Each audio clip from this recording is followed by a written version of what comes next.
दिवसापासून चारोळी फिरते. आता ती बदलणार दादा विचार. तिला पिस्ता पाहिजे, त्या देवेशला काजू पाहिजे, एकीला या दोघींपैकी कोणतरी अंजीर पाहिजे. गैरसमज आहे, हा गैरसमज आहे. तर मित्रांनो, तुम्ही कधी हा खेळ खेळला आहात का?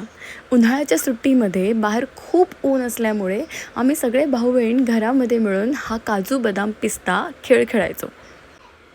आजकालच्या मोबाईल इंटरनेटच्या जमान्यामध्ये लहान मुलं आम्हाला हा खेळ खेळताना काही कधी दिसली नाहीत.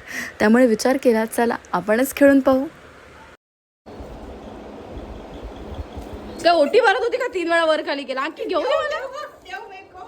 तर अंकिताला भेटलेत 500, मला भेटलेत 400, देवेश 300, सायली 200 आणि शेवटपासून सुरुवात होते गेम. आम्ही त्याला गेम मध्ये जातो.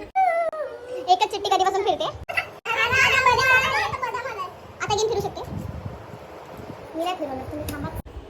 आम्ही शातीर सीआयडी बघायचो लहानपणी. आमची गेम अर्धा तास झाली फिरतेच आहे.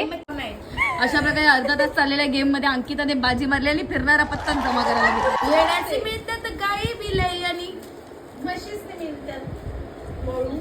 काय करत होती अंकिता? डुक्कर काय बनवत होती सांग जरा.